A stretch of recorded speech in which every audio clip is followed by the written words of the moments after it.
let's say the first time I get off, oh, easy, yeah, I'm sorry, I shouldn't have been, it was a party, I knew better, and everything goes in my favor. And then about a year later, they catch me again. Same circumstances or whatever. I would imagine, because I know there's a lot there, this is the second time now, and it's not a 10-year look back. Now they're saying, Phil, you just did this a little while ago. The fine this time is going to be a little bit more severe. Absolutely. It's the second tier, and it's $500 to $5,000 fine, 48 hours in jail, plus the thing is, with your second DUI in Pennsylvania, you get that, not only do you get that mandatory 1-year license suspension again, which is not up to the courts. That is something that PennDOT oversees. Okay. They're the ones that you renew your license with. They for 1 year you were suspended. But then if you want to get your license back after you serve that 1 year and all your fines have been paid, you have to have what's called ignition interlock installed on your car for 1 year. That's so for the second year now. Blow into it before you can start it? Correct. And that cost, you pay for that? That's right. What does that cost? Approximately $1,000 for the year. But each time you have a false where you blow into your car and you have alcohol in your system, it will lock you out. And now you have to pay an additional amount of money to get a technician to come out and reset the computer in your car so you can eventually drive it. So every time you have a situation with this car, that's additional to the $1,000 because now you have to have a technician. Plus, everything that you do is recorded on the tape. The computer, you have to periodically go see a service center and have this information downloaded. Yeah. They know exactly how many times you blew into the tube, how many miles you drove, how many false starts. You're my good buddy. You blow in the tube and I'll drive. Come on. Yeah, unfortunately, we're in the process of trying to get legislature to address that issue. That does happen. It does. Yes, it does. And unfortunately, we've had children whose parents they've conversed their kids into blowing in the tubes.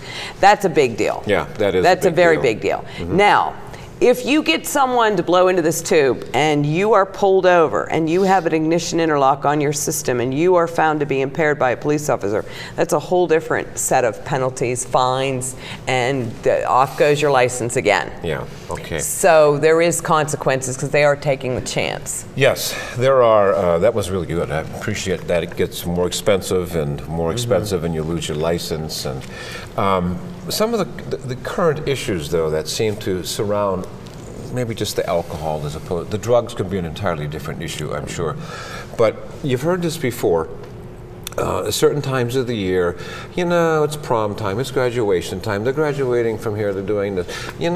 Kath, it's better that we give them the alcohol here at home because then at least they know they're, Right. And I keep the keys from them, and then, there's this, I think it's called a European myth, something. But how do you combat that? Yeah, they're going to drink here, and it's okay, and I know they're drinking. The problem is that we have to educate the parents that they have to understand that, first of all, they're sending the wrong message to their kids. They're telling their kids it's okay to break the law as long as it's in our house.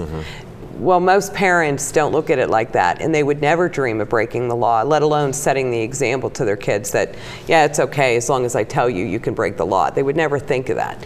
The second reason is because kids' brains, there's been so many extensive medical studies now done on this subject.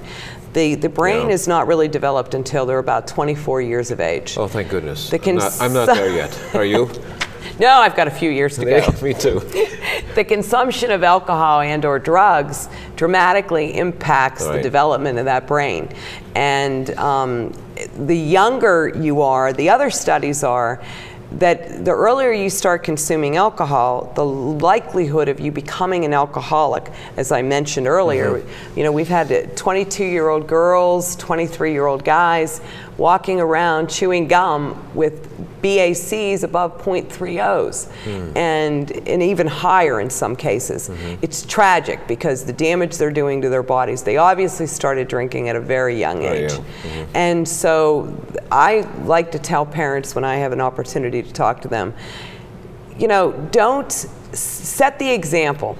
Don't ever get behind the wheel of a car, first of all, after you're drinking or consuming alcohol. Not even a couple beers at the aunt's house. Have somebody else drive, you or your wife, one of you be the designated driver.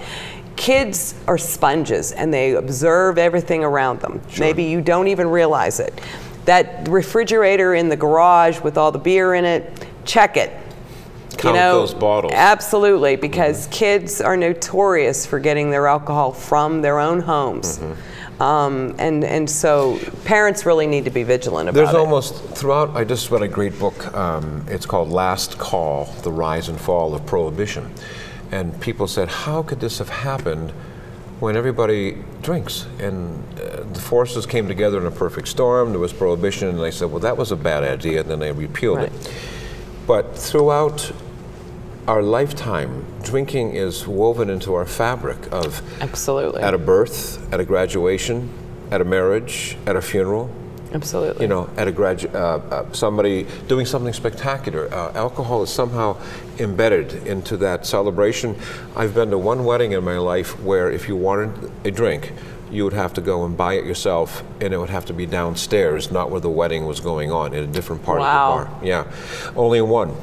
And it just, it's a rite of passage. Right. You know, I can drink more than you, watch me. It continues when young people leave home, go to college. There's that, you know, there's supervision, but what the heck, you know. It's an acceptance. It's a fraternity party, and everybody's doing it, right? Absolutely. And young ladies are doing it just as much as young men. Absolutely. How do you combat that? What do you do? How can you say to these people, you know, your drinking killed somebody? Well, the DUI Association is, if you're a responsible adult, our message is don't get behind the wheel of an automobile or a motorcycle. And for underage drinking, obviously, it's illegal. It can have devastating effects on a young person's body, along with the choices and consequences, because they don't make, their judgment is already still maturing. And when you add that element of alcohol to it, it exasperates their ability to make the correct decision. Yeah. Now, our goal is to obviously not have young people drink under the age of 21 before they can make a responsible decision. And a responsible adult not get behind the wheel of a car. You know, if you are just drinking at your home for a backyard barbecue, we don't have a problem with that. It's when you take that additional step and you don't make your arrangements in advance, because the sheer nature of alcohol impairs your judgment. And so that's why we often hear, you know, people think they're okay to drive and something unusual may happen, even if it's a few blocks from their home. And that one instance where something out of the ordinary changes things and you don't react fast enough because you are not capable of safe driving, you know, that's the issue. In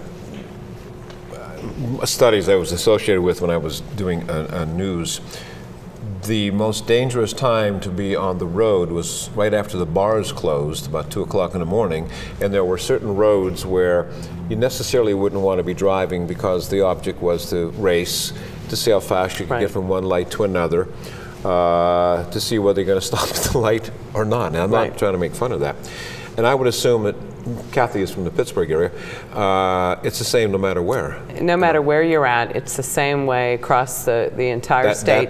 That time of day when the bars are closing can be risky to your health. Absolutely. Friday night, Saturday and Sunday night after 2 a.m., after midnight actually, is where the 90% of our DUI crashes, arrests, all of that occurs, because that's exactly, it's the weekend, people are off of work. It's also usually when a holiday falls, and a lot of holidays are associated with community events, backyard barbecues, and/or alcohol. Right. Yeah. And, you know, so unfortunately, that seems to be how the trend is. That's when the police conduct their enforcement, specifically focused and targeting on those times of the days and day of the week because, and they also go by the roadways. From prior crashes, prior arrests, they know this particular road may see more incidents of that than other roadways and so forth. That's just actually part of the requirements. A couple of minutes left. Is it more prevalent in summer crashes, winter, or it doesn't matter?